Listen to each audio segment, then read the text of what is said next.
여러분, 만약에요, 우리가 이 육신의 한계를 넘어서 순수한 마음, 그러니까 의식 그 자체가 될 수 있다면 어떨 것 같으세요? 이게 바로 대승불교에서 말하는 가장 위대한 도약인데요. 몸을 버리고 마음이 되는 보살의 여정, 지금부터 저랑 같이 한번 떠나보시죠. 네, 방금 던진 이 질문이요. 이게 오늘 우리가 파헤쳐볼 이야기의 핵심이에요. 이건 뭐 그냥 좀 더 착하고 좋은 사람이 되는 그런 차원의 얘기가 아니거든요. 우리가 아는 존재한다는 그 법칙 자체를 아예 뛰어넘어 버리는 정말 어마어마한 변화에 대한 이야기입니다. 자, 이 엄청난 여정이 사실은 아주 체계적인 단계가 있어요. 십지라고 부르는 총 10개의 단계로 되어 있는데요. 진짜 산을 오르는 것처럼 한 계단 한 계단 올라가면서 지혜와 자비가 점점 깊어지는 거죠. 오늘은 이 10개의 단계 중에서 가장 드라마틱한 변화가 일어나는 바로 그 지점, 거기를 한번 집중적으로 들여다볼 겁니다. 자, 그럼 먼저 완전히 다른 두 개의 현실을 한번 비교해 볼게요. 뭐냐면 보살이 어떤 결정적인 경계를 넘기 전과 후 세상을 보는 눈이 그야말로 180도 어떻게 확 달라지는지 한번 보시죠. 여기 표를 보시면 진짜 흥미로운 게 바로 이 이중성이에요. 칠지보살까지는요, 깨달음의 세계인 정토랑 우리가 사는 이 현실 세계의 예토를 계속 왔다 갔다 합니다. 비유하자면 꿈에서 잠깐 깼다가 다시 잠드는 것 같은 상태랄까요? 그런데 팔찌 이상으로 딱 올라서면 그때부턴 더 이상 흔들리지 않아요. 항상 언제나 이 깨달음의 세계, 정토에 머물게 되는 거죠. 이 엄청난 변화를 이해하려면 분단생사라는 말을 꼭 알아야 해요. 이게 뭐냐면요, 우리가 너무나 잘 아는 거, 바로 이 살과 피로 된 육신, 이 몸뚱어리에 갇혀서 태어나고 죽고 이걸 계속 반복하는 윤회의 고리, 바로 이게 보살이 끊어내려고 하는 가장 근본적인 한계인 겁니다. 자, 드디어 왔습니다. 모든 것이 바뀌는 그 순간, 바로 팔찌보살의 경지입니다. 바로 이 지점에서 보살은 우리가 상상하는 모든 물리적 법칙을 가뿐히 뛰어넘는 그런 존재로 다시 태어나게 됩니다. 탈지에 이른 보살은요, 더 이상 우리처럼 살과 피로 만들어진 존재가 아니에요. 이제 시간과 공간이라는 제약에서 완전히 완벽하게 벗어난 순수한 영적인 존재가 되는 거죠. 생각해 보세요. 특정 장소에 묶여있지 않으니까 동시에 어디에나 있을 수 있는 거예요. 바로 그래서 우주 어느 곳에서 누가 간절하게 기도를 하던 거기에 응답할 수 있는 겁니다.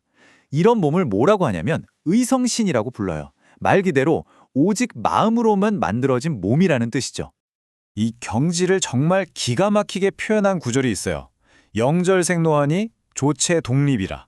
이게 무슨 뜻이냐면요, 영절생로, 생사의 길, 그러니까 이 육신의 속박을 영원히 끊어버리니까 조체 독립, 오직 세상을 비추는 순수한 인식, 그 본체만이 홀로 우뚝 선다는 거예요. 그야말로 물질로부터의 완벽한 해방선언이죠. 자, 그런데요, 이 대단한 여정에도 아주 교묘한 함정이 하나 숨어 있어요. 이게 언제 나타나냐면 모든 것은 오직 마음뿐이다 라는 유식학의 핵심을 딱 깨달았을 때, 바로 그때 나타나는 마지막 지적인 장애물입니다. 유식 사상의 핵심 정말 간단해요. 모든 것은 오직 마음이 만든 것, 바로 이겁니다. 우리가 보고 듣고 느끼는 이 바깥 세상이 전부 다 사실은 내 마음이 만들어낸 영상 같은 거라는 거죠. 와, 이거 엄청난 깨달음이잖아요. 그런데 바로 이게 아이러니하게도 마지막 관문이 됩니다. 바로 이 부분이 정말 놀라운 역설이에요. 잘 들어보세요. 아, 모든 게 마음이었구나. 내가 드디어 깨달았다. 라고 생각하는 바로 그 순간, 그 깨달음이라는 생각 자체가 내가 손에 뭔가를 꽉 쥔 것처럼 얻은 것이 되어버린다는 거예요. 진정한 경지에 이르려면요, 내가 깨달았다는 그 생각마저도 훌훌 털어버려야 한다는 거죠. 정말 묘묘하죠. 아니, 그럼 이런 질문이 들죠. 이렇게 위대한 깨달음조차 붙잡으면 안 된다니, 그럼 대체 그 너머에는 뭐가 있다는 걸까요? 자, 이 질문을 가지고 이제 마지막 단계로 가보겠습니다. 그 해답의 열쇠가 바로 소지장이라는 개념에 있습니다. 이게 뭐냐면 우리가 흔히 쓰는 말 있죠. 아는 게 병이다. 딱 그 상태를 말하는 거예요.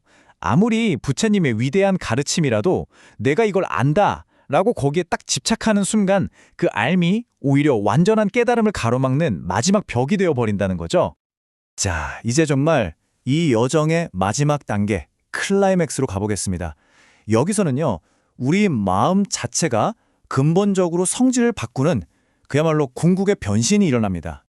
그래서 여기서 가장 중요한 핵심은 이거예요. 마음이나 의식을 없애버리는 게 목표가 아니라는 겁니다. 오히려 그 의식을 질적으로 완전히 다른 차원으로 전환시켜서 지혜를 얻는 것, 이걸 어려운 말로 전식득지라고 하는데요. 쉽게 말해 의식을 굴려서 지혜를 얻는다는 뜻이에요. 자, 이 전식득지라는 과정 좀 복잡해 보이지만 아주 간단하게 3단계로 볼 수 있어요. 1단계, 우리 지금 현재의 마음, 즉 8가지 의식이 있습니다. 그리고 2단계, 수행을 통해 감정적인 장애물인 번뇌장과 지적인 장애물인 소지장, 이 2가지 장애물을 싹 제거해요. 그러면 마지막 3단계, 이 추 8가지 의식이 마침내 4가지의 완전한 지혜로 짠 하고 변신하는 겁니다. 이 표를 한번 보세요. 이 놀라운 변신 과정이 한눈에 들어오죠? 자, 먼저 눈, 코, 귀, 혀, 몸으로 느끼는 우리 오감은요, 막힘없이 모든 일을 완벽하게 해내는 성소작지라는 지혜로 바뀝니다. 그리고 이건 이렇고 저건 저렇고 끊임없이 판단하던 생각하는 마음은 사물의 본질을 기가 막히게 꿰뚫어보는 묘관찰지가 되고요. 또 내 것 하면서 남과 나를 나누던 에고 있죠? 이건 모든 존재를 차별 없이 평등하게 바라보는 평등성주로 멋지게 승화됩니다. 그리고 마지막으로 우리의 모든 경험과 기억이 저장되는 잠재의식은요, 우주 만물 모든 것을 있는 그대로 투명하게 비추는 대원경지, 그러니까 크고 둥근 거울 같은 지혜로 완성되는 겁니다. 이렇게 이 모든 변신이 완벽하게 이루어졌을 때 바로 그 상태가 보살의 여정에 도달하고자 했던 최종 목적지, 즉 부처의 경지입니다. 모든 괴로움과 장애물을 넘어선 완벽한 지혜와 자비, 그리고 완전한 자유의 상태인 거죠. 자, 이렇게 긴 여정을 함께 했는데요. 마지막으로 이런 질문 하나를 던져보면서 마무리할까 합니다. 우리가 오늘 이야기한 이 심오한 진리들이 어쩌면 그냥 우리 언어의 구조, 그러니까 실체를 나타내는 명사, 상태를 나타내는 형용사, 작용을 나타내는 동사, 이 틀을 그대로 반영하고 있는 건 아닐까요? 우리가 진리를 발견하는 게 아니라 어쩌면 우리의 생각과 언어라는 틀이 진리의 모습을 그렇게 만들어내고 있는 건 아닐까요? 한 번쯤 깊이 생각해 볼 문제인 것 같습니다.